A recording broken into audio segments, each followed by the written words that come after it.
live. Today I have the pleasure of Terence Clarke. Good to see you, Terence. You too, Julian. Thank you for having me. Great to be here.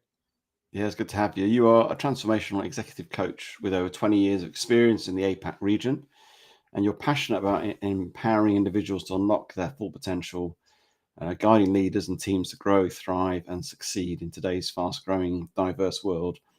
You Mhm. are a British Irish expat. You've been living in China for many years, and you've gained deep insights into the cultural nuances of the region. Your experience of living in China shapes your understanding of both Western and Chinese cultures, making you an expert, obviously, of what we're going to talk about today. And today we are going to be exploring about building resilience in the context of new cultures, whether that's a personal, team, company. And looking at you've got a model for that, a AAA model: awareness, appreciation, and adaptation. But before we get into that, Terence, I'd like to ask, what do you love about what you do? Wow, it's a really good question. If you told me 10 years ago that I would be coaching and training people, I'd be saying, where's the value in that? I can go off and learn things myself. And then I actually started having the companies I worked with, I had to actually end up doing the training within the company. And I just realized that the value that it has and being able to help people. And without trying to sound too cliche, it's I love being able to help people and seeing those changes. And thinking back when I started my career 25 years ago, I wish I could have had a coach or someone to give me some training. So it's in a nutshell, it's helping people to really find themselves and maybe take that next step. It's that empowerment piece. Yeah, and obviously being a coach as well, it feels like a privilege, doesn't it, sometimes to be part of Mhm. those transformation in people's lives and teams. 100%. Before we get into almost the sort of your sort of AAA model, I'd like you Mm. to share, I suppose, your story of when you first realised the impact of sort of cultural differences in your career. The impact of cultural differences. So, so I've just thousands of examples coming into my head. When I came into China, and I started working for a Dutch company, and we were doing what was called premiums, gifts and premiums. So if you needed t-shirts, but on a large scale, so lots of different products. I didn't speak hardly any Chinese, and I ended up having to go to factories not too far away. Nowadays, with the high-speed railway, a lot of these places are an hour away, but we're talking 5 hours by bus, 6 feet tall on a bus where I can't even fit in the seat, right? So 5 hours going to these places and having zero cultural training and not understanding the indirect communication from people. So people would agree to something, for example, and then come back and go, oh no, we can't actually do that. So a lot of examples where my frustration came out, like losing my temper, these sort of things, which was just, I mean, I was relatively young as well, but losing my temper and not understanding how things were done, but also not being willing to change.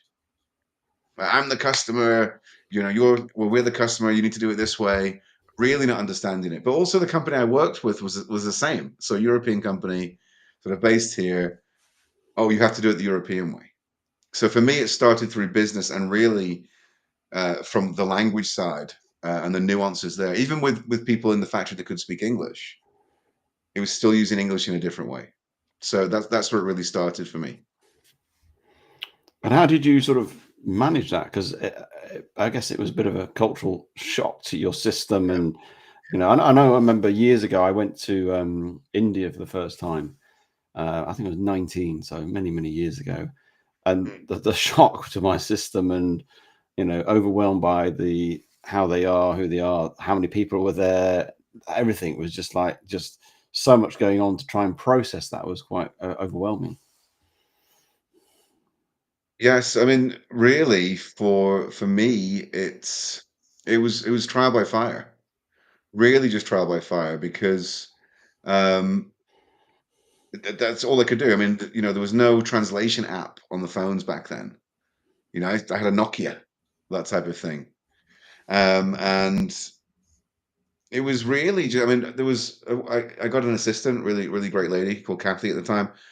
So she couldn't come all the time, but she would come and do some translation and things like that. but really forced me to learn Chinese, like really, really forced me to learn Chinese. And just having to get over it. I mean, that's it. I mean, I couldn't tell you when I got over it, but it was just that doing it, doing it, and doing it. And, I fell in love with living here. It was a tough job, traveling back and forth every week, and really, really frustrating at certain points, right? At certain points, I'd fly to the north. The planes were always delayed. The flights were always delayed. I mean, literally every time, like 1 or 2 hours. Um, I couldn't really communicate with the people on the ground, so I'd lose my temper there. I just wanted to get home. So it was really just whittling away at myself and slowly understanding. But there was a sort of inflection point, and I can't remember exactly when I moved to another company after a couple of years, an American company, and my boss there, Chris, we were at a factory, same different sort of products. We're at a factory again. I could speak Chinese at this time, and he saw me getting frustrated and sort of getting a bit because huge pressure to get things shipped, quality, pricing, etc., which is normal. And he took me to one side, and I remember this, and I say this all the time to people now. He said, "You have to learn to respond and not react." And it was like an epiphany. It's the response is the logic, and the reaction is that emotion. So that was it's probably 3 or 4 years in. Still took me longer to still, mature, and it wasn't magic, but it was like, wow, it was an epiphany for me. Fantastic. Yeah, I think we all need to know that, whether you're in any culture, is to be more in the response mode rather than in the reaction mode. But it can be 100%, difficult sometimes. 100%. In terms of a business setting, Yes. and the people leaders listening now who have either been in a culturally different environment or going to be, what are the most sort of commonly missed cultural signals that people miss within a business Okay. setting? Yeah. So, I mean, I as well as coaching and I do the training, a lot of cross cultural training, for people coming into China, or globally actually, or people going out of China.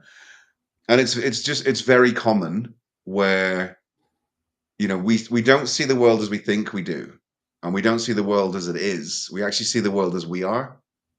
So this is how I keep time. This is how I communicate. This is how I write an email. This is how I answer the phone. Why doesn't everybody else do that? Right? That's that sort of, we have the blinkers on.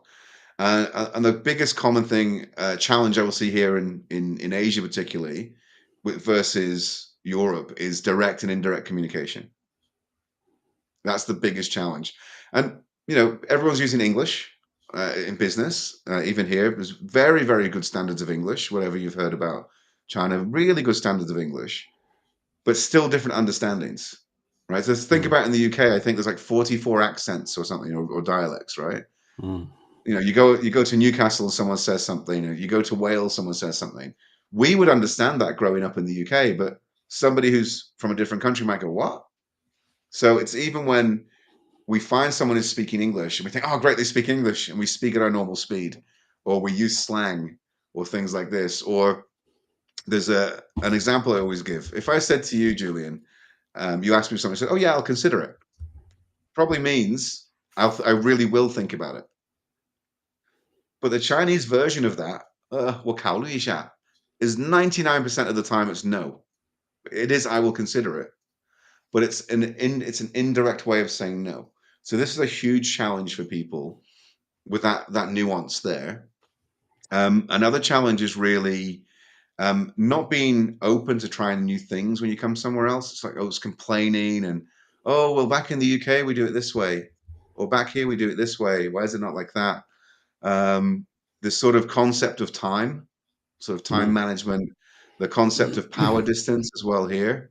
A lot of Hofstadter, so these things really, really ring true. For example, if you were going to a meeting, Julian, and they said it starts at 10 o'clock, what time would you arrive? Just before 10. Right. Yeah. Yeah. Here, 10 o'clock, because that's the time the meeting starts. And you might be sitting there at 10 to 10 going, where is everyone? So there's frustrations there. And then I would say the biggest challenge in leading across culture is power distance, is hierarchy. Mm. So we see that particularly in Asia, Middle East as well, to an extent, is the boss, and we don't speak up in meetings. We don't challenge. We don't ask for more information, even if we need it. We might come back later.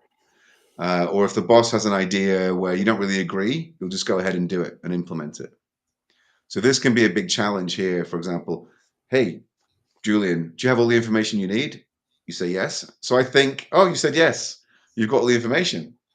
And that's what we would do from the UK, right? You've got all the information. Mm. But here it might be yes, and then come back a week later and go, I need this, and not in front of everyone. So this is these are the biggest Mm. challenges, is the communication sort of time, and then that power distance is what I see constantly. Another one is also is the concept of priority. Is it the relationship's a priority or the task is a priority? So here we would say, well, keeping that relationship's more important than the task. So this can be, it's a very steep learning curve. And the one that tends not to go away is the power distance. How Tends does to, that even if you work try to create that culture in the of feedback. context, in terms of that, the whole challenge in the meetings or Mm, asking for mm, more information? How does that work when, I do a lot of team work with teams to yeah, build psychological safety, because right. that's all about where you can feel safe Yeah, to challenge your boss, yeah, you can step out, you can try new things. yeah, And by doing that, you get more innovation and you get a team that yes, starts to thrive. yes. Clearly, that is not culturally relevant there, isn't it? I guess. Um, Traditionally, I would say I wouldn't say it's not relevant. I would say it doesn't apply, right? Traditionally.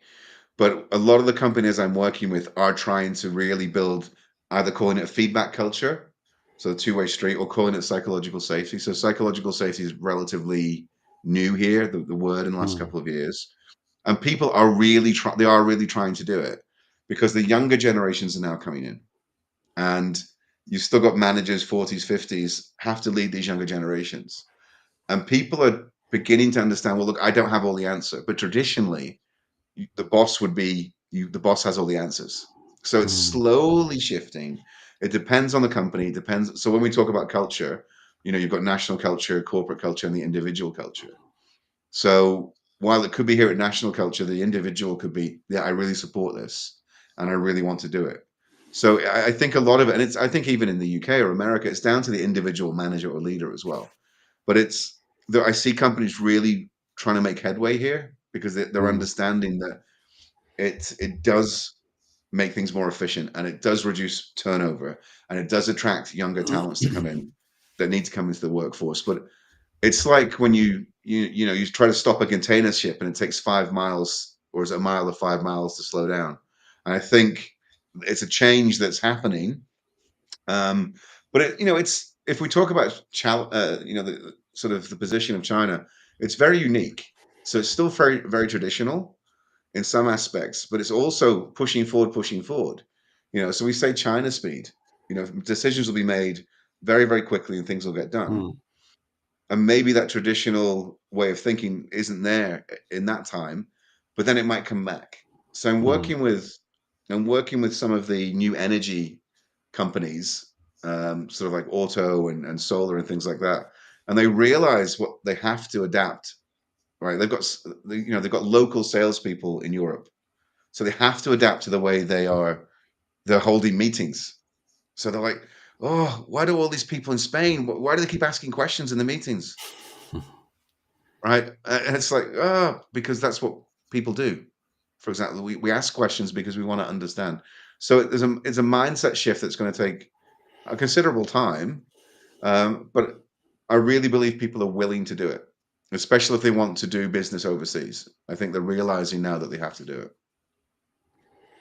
It's interesting. You talked about how we all come from our own perspective. Mm, How we tell the time, how we talk, how yeah, we interact, what we expect.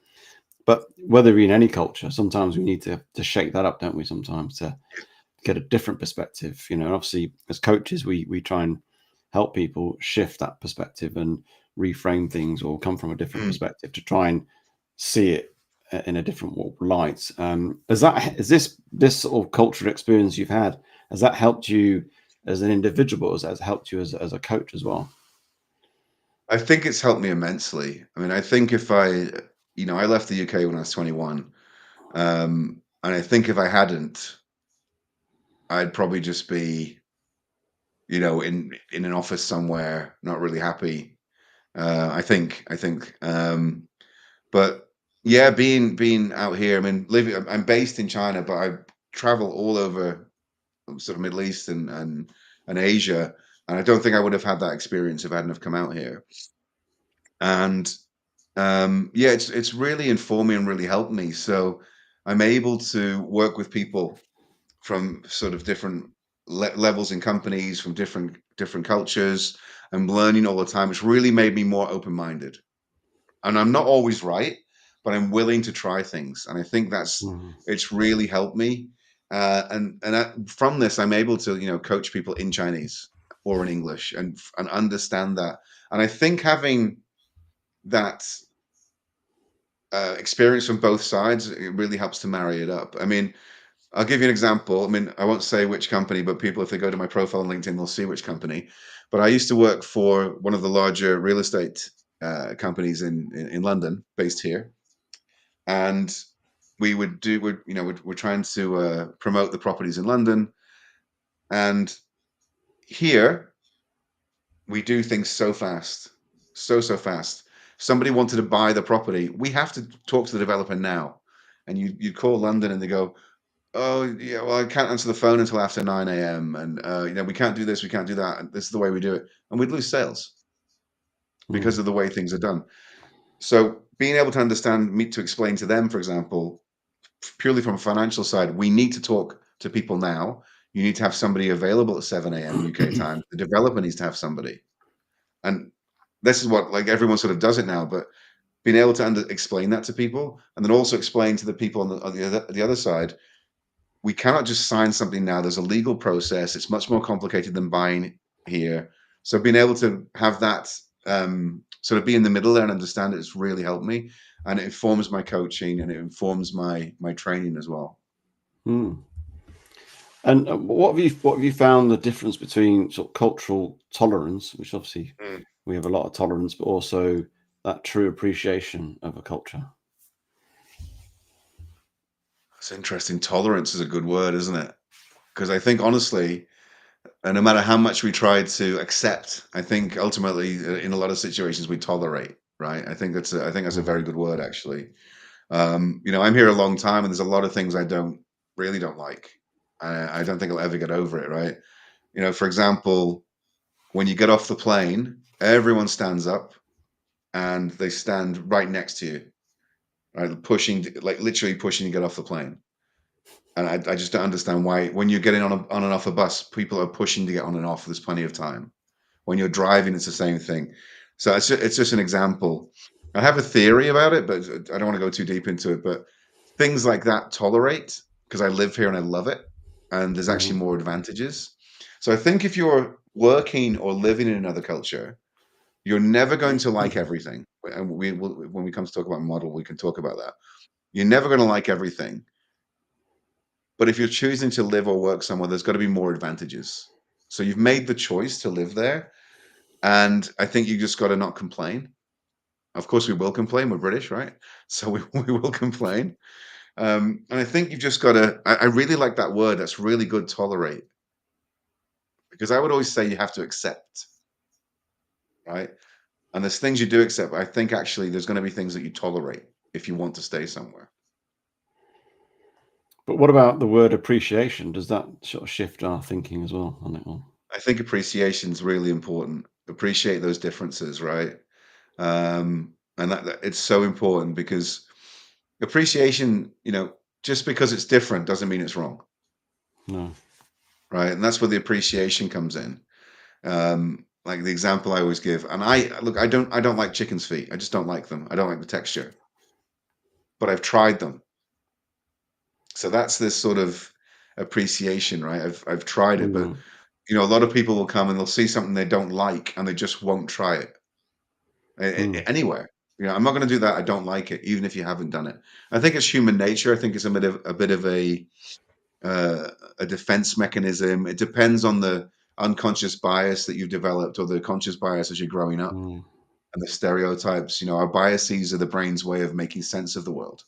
So we have them, and they're like a protection, right? So mm, um, I think, you know, being a coach, right, and you know this as well, you learn so much about yourself as well as human nature, and I think that's where being here is giving me that advantage for myself to change, mm. to adapt. As I said, if I'd stayed in the UK, I don't think I'd be the same person.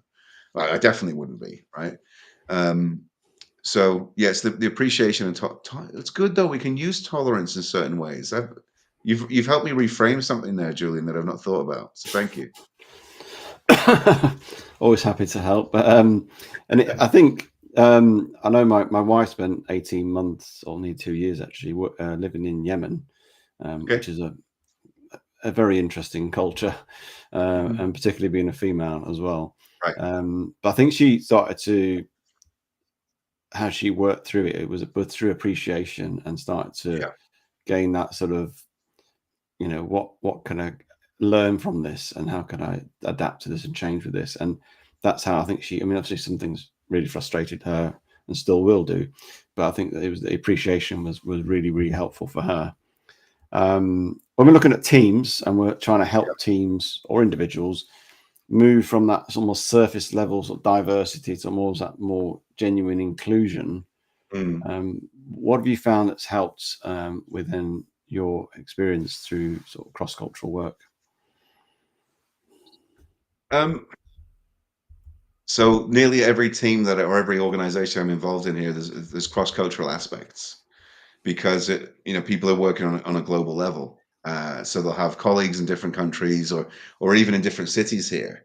And the way I look at culture is, you've got national culture, you've got individual culture, you've got corporate culture, you've then got team culture, and then you've even got the culture of your age group. You've got the culture of the language you speak. You know, a lot of people here, we have Mandarin, and then and unless you're from Beijing, you've got Mandarin and maybe English, and then in Shanghai you've got Shanghainese Mandarin and English, and then you might have some other dialects as well. And the way you think in language is very different, right? So you might be somebody from France here operating in English, talking to somebody in India, and somebody else from your team is in Singapore, but they're speaking another language, for example. So these are it's just constant going on. And one little thing that I find that really works, and it's a pretty unique thing for Asia. When people are on video calls with people, they don't turn their cameras on.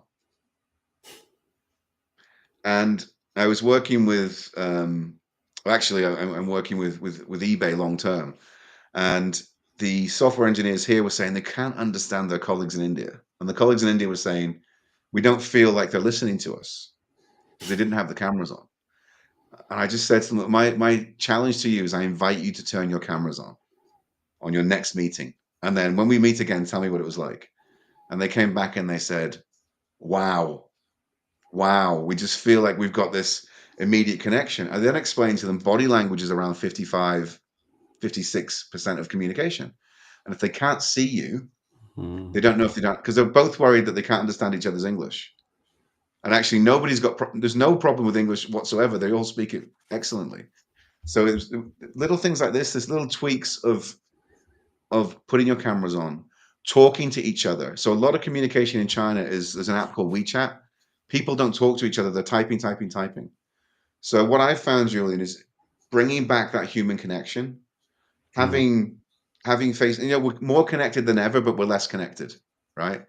So it's having that, even if it's a video, face to face, encouraging people to network, because a lot of people, during the pandemic, they were working from home, didn't come back, so they're feeling like they're losing that connection. So human connection, really, really genuine connection works. Psychological safety that we were talking about before we started. So psychological safety is so important as well, and encouraging people. to be able to give ideas and show there's value. These things really work, and not just going out for forced dinners and not going out for forced sort of lunches and things like this. And I found a lot of companies are giving coaching, right, as part of a benefit. And I think that's really helping because people, they have somebody, third party, totally confidential. Of course, it's not psychiatry, it's not therapy, but to talk about challenges and give them a Mm. perspective of how do I communicate? I feel people aren't listening to me. So it's the direct and indirect communication piece that's also helping. Let's Mm. understand how we communicate and try to take away stereotypes. I hope that answered your question. I think Yeah, I no, went for that a that time. was I found that really helpful, and I'm hoping people listening now will find that really helpful because obviously we're talking diversity in the context of cross culture. Mm, The UK, more and more teams are global teams now in right. organizations, and so there's a lot more cross cultural going on naturally anyway Yeah. in a lot of countries. It's not just by going to sort of extremes of going to China Yes. and things like that. Yeah. So it's happening. So I think it's really helpful. One thing I'd be really interested to understand from your perspective is how can somebody adapt to this new culture? They're in a new culture, like you're in Mm, China, mm, mm. but stay that sort of authentic self, whatever that Right. means. I think that's really important. It's a really good question because when we're talking about, well, let's go to the diversity. And I think we're lucky growing up in the UK because it's super diverse, right? And no matter like the color of your skin, if you grow up and say, look, I'm British, you're British, right? Some countries you will always be the foreigner. Mm. Always, no matter how long you've lived there, even if you're born there. I mean, it's a prime example here. I'm 20 years here. I have a permanent ID card, which is very hard to get, but I'm still a foreigner in people's minds, right? Fine, absolutely fine. So we have that advantage of where we've grown up. But being authentic is very important, right? So it's not about changing yourself at all, right? So, I mean, there's an example I give of a guy called Juan, Filipino, went to live in Australia at 15 years old. His parents spoke Tagalog at home, and he ate Philippine food. He went to school. He started playing rugby, very Australian. They ended up working at Pepsi, so very American. So he had these three cultures going on at one time. And maybe because of being in Australia, he didn't have to give up any of himself, but he adapted himself in those different situations. And I think a lot of us now are cultural chameleons. We have to adapt to the situation we're in, and still being yourself, right? So I'm out and about. I speak Chinese every day. I still speak English to like my friends and things like that. So you're constantly mixing. I think if you're like a Brit working in France and speaking French, you're thinking in a different way a little bit, but you're still yourself, right? So it's not Mm. about giving yourself up, but it's about adapting to where you are. If you work in China, say in Germany, I think what do they get? 5 weeks holiday per year by law. Here it's 10 to 15 days, and then lots of national holidays. So unless your company gives you a very nice package where you can take even more holiday, you have to adapt to that, Mm. right?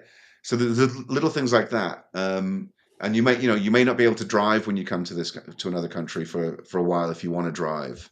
And you're going to have to adapt to different things and maybe not get all the food you want, right? So be authentic to yourself, but you're going to have to give a little bit up if you want to live somewhere else. You're going to have to change because if you're in a country, I'm in a country of 1 billion people, they're not going to change for me, and they shouldn't because I choose to live here. But 20 years ago, I didn't think that. I'd be like, why don't people do it the way we do it in the UK? So it's being aware of that and opening yourself up. It's not easy for everybody. Some people will come and they just don't like it, and that's absolutely fine. And Mm. some people will come, there's people here been here 30, 40 years, Mm. and they love it. It's not perfect anywhere, you know. I guess it So comes an opportunity to build upon who you are, isn't it? Even more so, I think and so.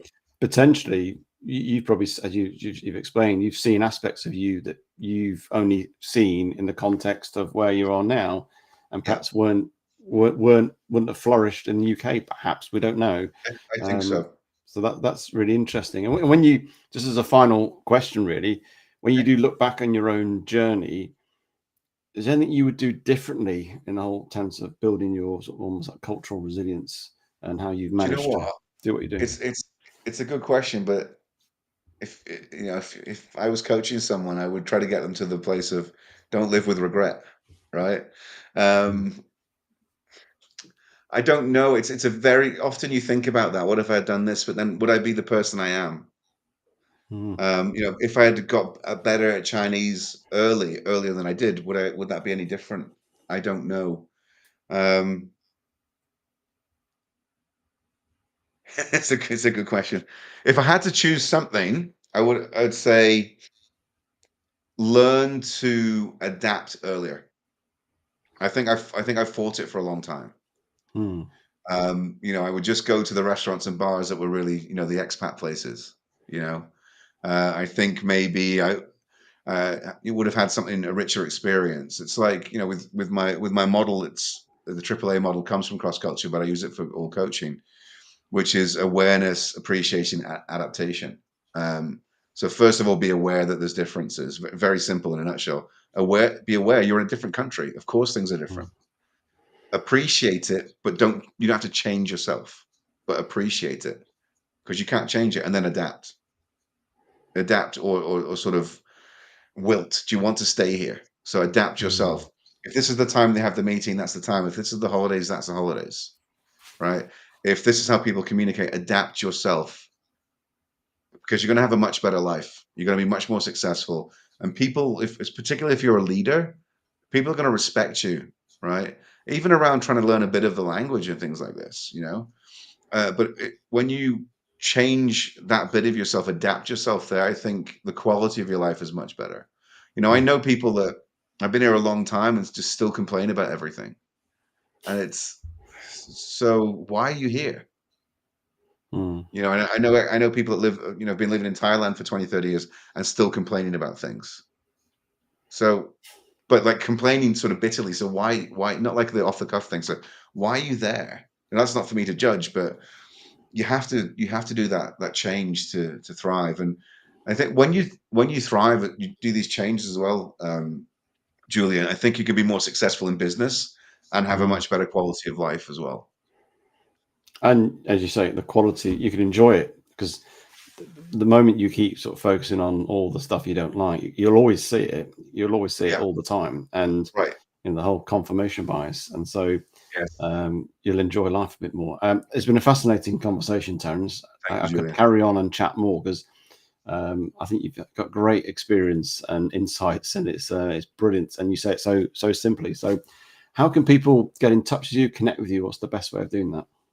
Well, on LinkedIn, I'm Terence Henry Clark, Terence H. Clark, sorry, put a H in the middle. And then all the other socials, it's at Coach Terry C. And my website is www.terencehclark.com. Excellent. Well, thank you for your time today. Thank you very much, Julian. It's been a pleasure.